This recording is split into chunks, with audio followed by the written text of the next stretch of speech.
Good morning, dear students. We are studying about the organizing, and first we studied about the meaning. What is the meaning of organizing, as well as the features or definition and the features of organizing. We have already studied. Now we are going to study the importance of organizing. Let us discuss what are the importance or what are the benefits of organizing. Okay, so organizing has a very important role in the organization, and now let us discuss what are the importance of that. Okay, the first one is called the benefits of specialization. So you know that in organizing, what we are doing is that we are dividing the activity, the whole work, into small parts, and the one who is expert in a particular field is appointed for the particular job. Okay, so a small task is given to one person, not the entire job is not given to any persons. Okay, only the some small work is given to a person, and he will be doing this work again and again. So today he will do the work, then tomorrow also he will do the same work, and then he will be continue doing the same work again and again. So see what happens is that when you, first of all, the one person who is expert in that work is appointed for that job. Okay, so they will see to it that which person is capable for doing what type of job. They will understand when the interview is conducted. They will be asking questions related to the knowledge regarding how much knowledge the person is having regarding the subject. So based on that, they will be understanding whether the person is capable of taking what positions the person will be able to handle. So after understanding that, they will appoint the person. See, for example, if I am good in teaching business studies, then I am appointed as a business studies teacher, and for last 5 years I am continuing as a business studies teacher. Okay, so if another teacher like Sandra is there, so he is teaching accountancy, so he has got more knowledge in accountancy, so he is teaching accountancy there. So that is in the same way, the teachers, whoever is expert in a particular field, they are appointed as that particular teacher, and they will continue in the same field. It is not that one day I will teach business studies, next day I will come and teach accountancy, the other day economics. So if such a way, if I am teaching, then I will not be confident enough to teach any subject. Okay, so this I am teaching this subject for many years, so that I will be able to, I can become specialist in that. Okay, so in the same way, a person, when he is doing a job many times, again and again, every day he is doing the same job, so he knows what are the activities to be performed, how it has to be performed, everything he is very much clear. There is no any doubt regarding the activity that he is going to perform. Okay. The next point that we have to study is the clarity in working relationship. So there are like the relationships that we have to maintain in the organization. So authority responsibility relationship is there. So when we know, when there is a proper organization structure, the things are very much clear. Means that, see, like if I am an employee, I know whom I have to report, or who is my superior officer and who is my subordinate, whom I have to report and whom I can give order. All the things are very much clear. And if some 10 employees are there under one person, then whoever, maybe one manager is there, so that manager knows that who all are his own employees, and whom we have to report and whom we have to order. Every relationship is very much clear. If these things are not clear, then every managers will be commanding to every employees, every subordinates, and one person will be getting different orders from different people, and they will get confused, and after that they will not be able to do any kind of work. So in the previous chapters, like the principles of management, we have studied that unity of command, one principle we have studied. So it means that when one person is receiving order from many people or many persons, then will not be able to do any job properly. So the same situation will be there. So when there is a proper organization structure, this problem will be over, because there will be different departments are there, and under that there will be sub departments will be there. So the person will be working in a particular department. So we are very much clear, or very clear about what we have to do and whom we have to report. Everything is, it will be very much clear. There is no any confusion regarding these things. Okay. Then the next point that we have to study is the optimum utilization of resources. Okay, so when we are having a proper organization structure, there is what I have to do and when I have to do, everything is clear. So each job is divided into small tasks and each particular job is given to one particular person. So there is no any chance of a repetition of the job. Okay, and there is no chance of leaving out any particular job. See, if like imagine that if we are making a building construction is going on and there are laborers are coming and we are telling some laborers to do this job, that job, like that. So everybody, we are telling that we have to make the same. So we are not exactly telling to one person that you have to do this job, you have to do that job. If you don't tell, what happens is that two people will be going for same job and one job will not be done. So there will be some jobs will be left without, if there is no person will be doing. So some when people are, when the laborers come, then they will choose the easy jobs, which is complicated one, they will leave out. Okay, so such type of problem will be. But when there is a proper organization structure, the things are very much clear. Okay, so then they will divide the entire work into small tasks and each person is appointed for each job. So then there is no any case that any job will be left. Okay, any job, for every job there will be persons appointed. So it is his responsibility to do the job. Okay, so another person is responsible for another job. Another person is appointed for another job, and he will be responsible for doing those activities. So they will not, and there is no any chance of repetition of the job also, because what job is given to this person is not the same job given to another person. So both will not be doing the same job, both will be doing different job, and there is no any chance of getting the things, duplicating of the things will not be there. So when there is, like if duplicating of the job is there, then there is a chance of a large wastage. It means that materials are used, two materials are used, so that that will be wasted. One only is required, so one will be wasted. But when it is clearly mentioned, there is no chance of getting these things wasted. So the optimum utilization of resources will be there. And as I told you, like a person who is expert, another chance is that the specialization also. If a person is specialist, like if you consider like there is a carpenter, and if the carpenter comes and he is doing this carpentry job for many years, working for many years, so when he is coming in the, when see like if there is a window, then he knows exactly, he will take the measure and everything, he will take it properly, so that there is like a wood is to be there, how much wood is required for doing that, so he will cut exactly like that. So there is no any chance of wasting of things. But if a new person is appointed, one who is not having experience, he may be doing other job. Now he suddenly came to this job. So if he is appointed there, then there is a new person is coming, then there is a chance that he does not know how to cut this one.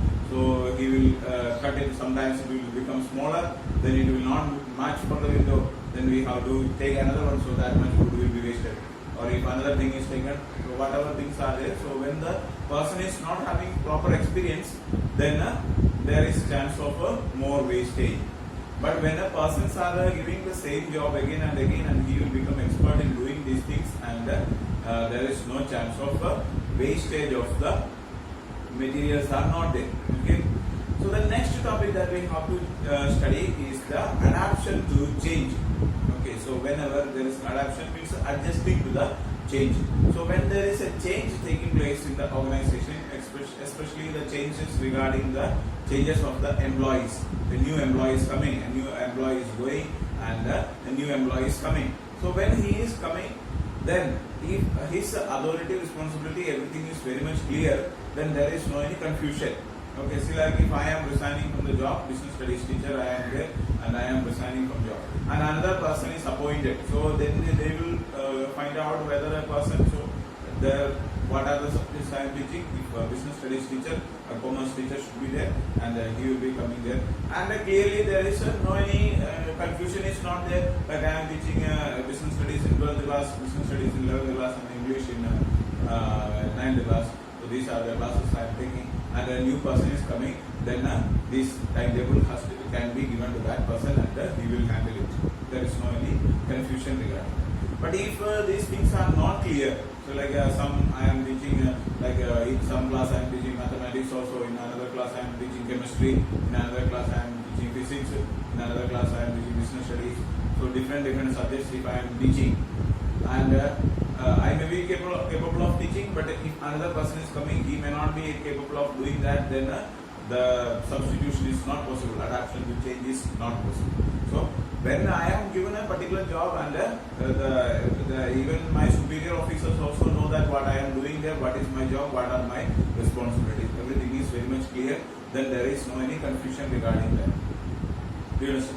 So a new person is coming, then you just have to tell him that this is your post and these are your duties, these are your responsibilities, this much work you have to do. So then things will be very much clear. There is no any confusion regarding that. So a new person is coming, then he will be able to adjust to the situation very much faster. So there is no any confusion regarding that. So there will be no any problems will not be there. Okay. The next point that we have to study is the effective administration. Okay. So as I told you, like the managers, so say there is like a confusion in the mind of the managers. So like managers will be thinking that I am something great and I can give order to anybody or like that. So such kind of problems will be there in some companies. But in an organization, if the authority responsibility relationship are properly given, then there is a proper, like every managers are given the responsibility, like whom I have to receive order and whom I have to give order. Everything is clear. See, like under me there are some 10 employees and above me one superior officer is there. If I am working as an assistant manager, there is a general manager or top level manager is there, as well as under me there are so many employees, subordinates are there. So whom I have to handle, whom I have to give orders, that is very much clear. Then there is no any confusion regarding that. Okay. So when the things are very much clear, then I need not to worry about the things that is happening. And effective administration in my department, there is a particular department, like planning department is there, or purchase department is there, production department is there. So if I am working in purchase department, I have to worry about there will be some other people who are working in my department. I have to worry about only those members.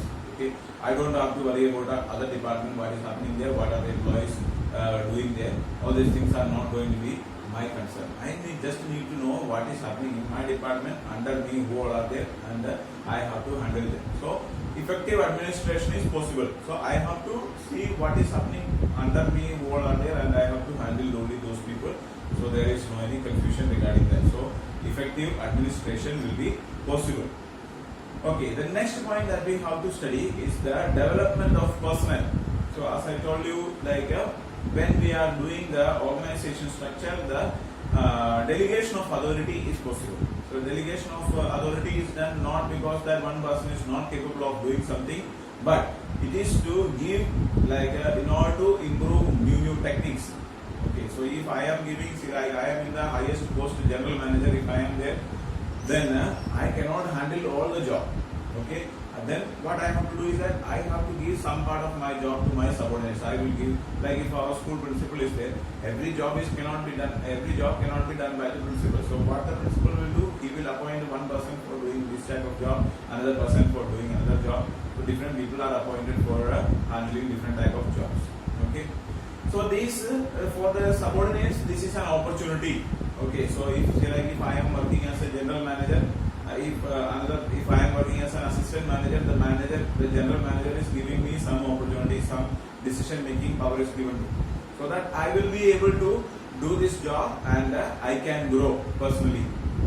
The personal growth will be there. So if by chance after few years, if the manager is getting or going out of the company, or if he is getting retired, or if the vacancy comes, then assistant manager will be promoted to that post. And by the time, if like delegation of authority is there, so I am receiving all the orders and I am handling these decision makings. So when I become manager also, I will be able to do this. And if delegation of authority is not there, all the decisions are taken by the manager itself, and I may not know anything about what is happening in the management there.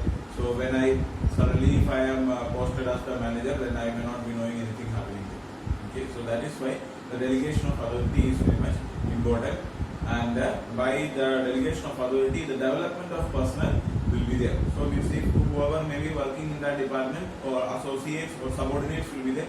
They will be getting a chance to know what the managers are doing, and they will also become a part of the job that they are doing. So by doing different parts of that, so they will become capable of doing even the higher jobs. So decision making power, and they will be able to get more knowledge about how to make proper decisions. Okay. Then the next point that we have to study is the expansion and the growth. Okay. If the company wants to expand, so such a way, if there is a proper development in the organization, there will be, see, like the employees will be developing, the people are specialists, so they will be able to produce very high quality products.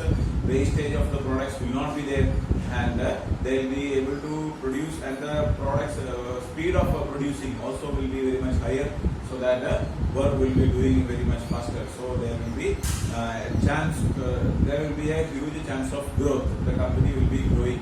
So there is a proper relationship is there. All the people are working together. Coordination is there. So the work will be going smoothly, and the company can grow. And when the company grows, then it can expand also. So the expansion and growth is possible. And if a new department is to be added, then it is not going to affect the existing departments. So already they are doing some other job, or they are in the, so some other person is also coming, or another department is added to that, then it is not going to affect the existing organization. Okay. So these are the some of the importance of organizing. And as a conclusion, we can say that when we studied about this different type of objectives, different importance, the points that we have discussed, by understanding this one, we can understand that the organizing is very much necessary. Okay, so like as we are having the organization structure is very much necessary, as like our bones are there, our skeleton is there. So when I told you about the meaning of organizing itself, I have told you. So here it is just like the bones of our body. Okay, so what the job the bones are doing? The bones are helping us to make a stand straight. So like our body, our shape of the body, or our body shape is given by the bones. So the same way, the shape of the organization is built up by the organizing process. Okay, so there is an organization structure, there is a top level manager, middle level manager, low level manager, employees, and the relationship between that. So who will be giving order to whom, and who will be responsible to whom. All the things are very much clear. So there will not be any kind of confusion, any duplicating of job will not be there, and any job will not be left over. So because when you consider all these things, we can understand that the organizing step is very much important, and this organizing is very much essential for the success of the company. Okay, so that is all about it. We will see with the new topic in the next class. Thank you so much.